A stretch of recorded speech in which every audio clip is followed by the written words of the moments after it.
Hello and thanks for watching Eye on Africa, France 24's program focused on the continent. I'm Charlie James, and here's what's ahead. A detained Shia leader granted permission to leave Nigeria for medical treatment. By court order, Ibrahim Zakzaky and his wife will be escorted to India. Our correspondent joins with the latest. A hard-won constitutional declaration signed in Sudan. The agreement between army and protest leaders paves the way for a promised civilian rule. And a homegrown fashion industry blooms in the midst of Somalia's violence. Young women are breaking with tradition to produce locally designed attire with a story. Nigeria is allowing the leader of a banned Shia Muslim group to travel to India for medical care. Ibrahim Zakzaky founded the pro-Iranian group, the Islamic Movement in Nigeria, and his supporters have been protesting for months to demand his release. A group spokesman says the leader suffered a stroke last year. The 66-year-old has been in custody for more than 3 years following a crackdown by security forces. He has been charged with culpable homicide, among other offenses, all of which he denies. A court-ordered delegation will accompany Zakzaky to India to ensure he returns for trial after getting treatment. For the latest on this story, let's cross now to our correspondent in Abuja, Sam Olukoya. Sam, authorities have previously ignored a court order to release Zakzaky. So what is different this time? Well, clearly what is different this time is that authorities have given indication that they are going to release him. This never happened at the initial period when he was granted bail. The State Security Service, which is holding him in detention, has issued a statement that they will abide by the court ruling. I think actually there definitely was a lot of pressure on the government to release him, given his health condition. So we are seeing something completely different here, that the government is willing to release him. We know in the past, even when such orders are given, sometimes the government may not release people from custody, but I think definitely this time the government will release him. And can you give us some more details on what exactly it is that Zakzaky allegedly did to be held in custody for 3 years? And what do we know about his detention? Well, Zakzaky had problems with Nigerian authorities for quite some time.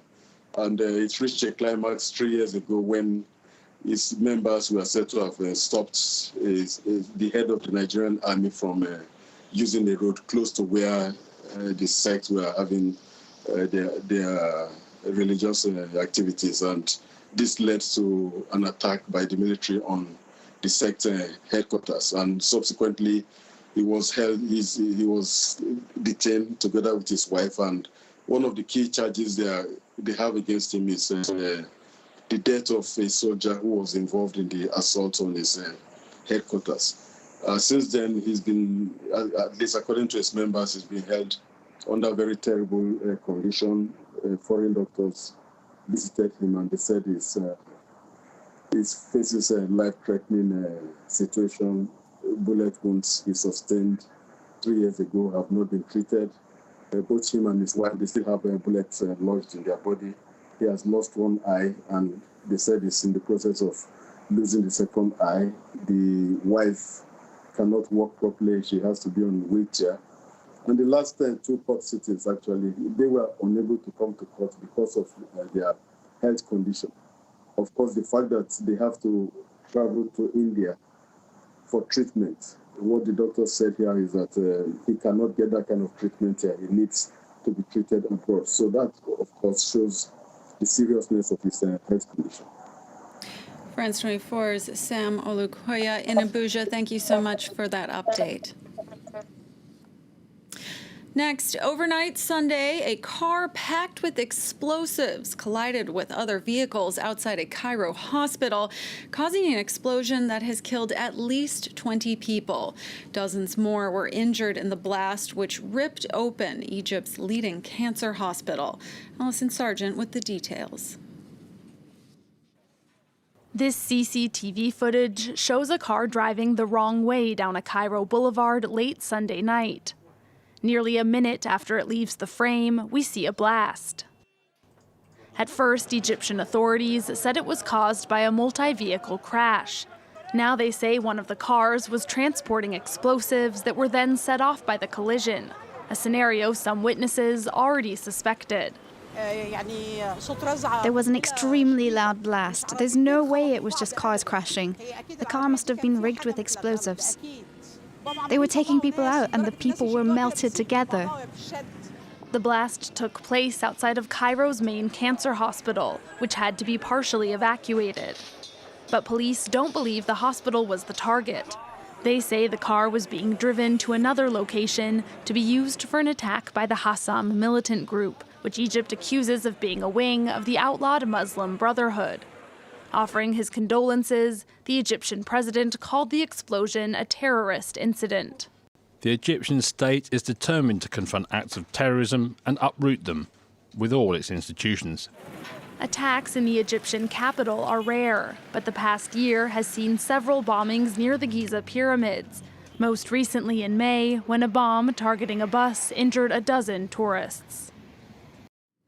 On Sunday, Sudan's military and opposition factions signed an agreement paving the way for civilian rule. The emotional event followed 7 months of political upheaval and economic damage. Simon Harding tells us more about the signing, which prompted celebrations in the streets. A historic moment for Sudan.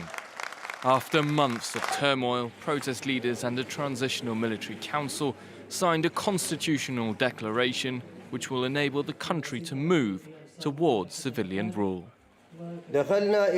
We entered these negotiations as partners in national justice, and we have exited these negotiations as one team.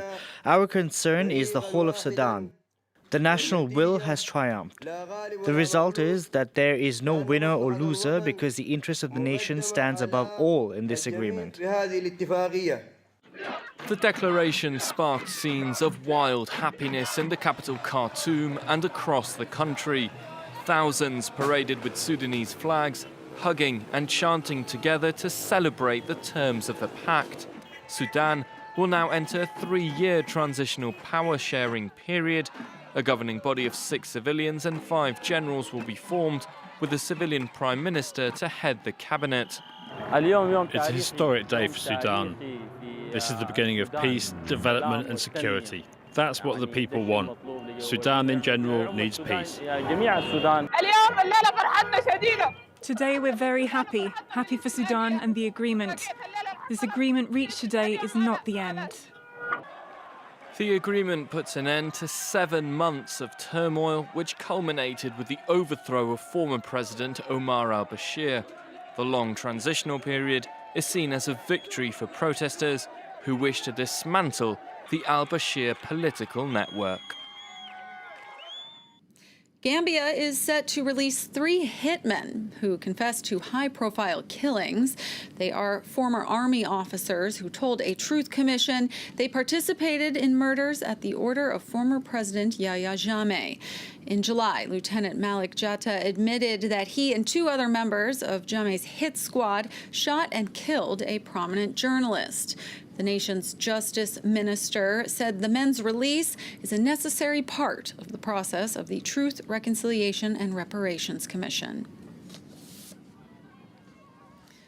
In Somalia, nearly 3 decades of civil war and upheaval have left many ordinary citizens focused on daily matters of survival. Spending time and money on fashion has only been for the privileged. But young people in the country are starting to challenge that idea, even managing to find solace in the fashion industry. Somali designer Hawa spends her days dreaming up new creations. From a young age, she has found a creative outlet in fashion, despite her conflict-torn surroundings. When I began my art studies at school, I quickly found a love for designing clothes. Growing up, I realized that was my passion. I dreamed of being a designer.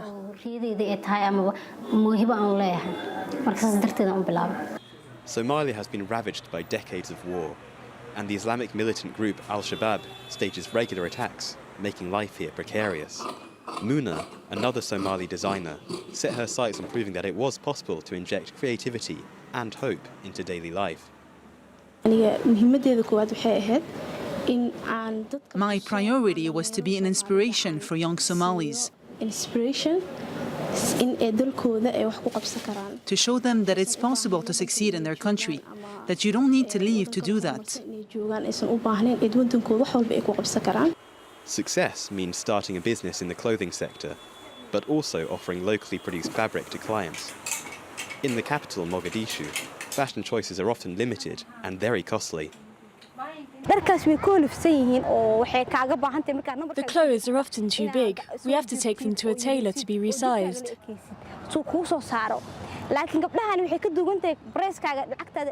Here it's different. We can choose a design and have a dress in our size, and the price is much lower than imported clothes.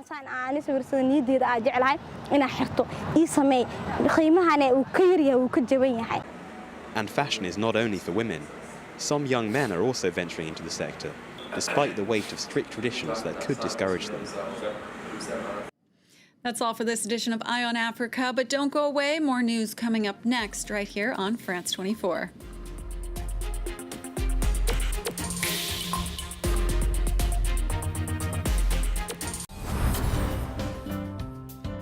The world is ever-changing.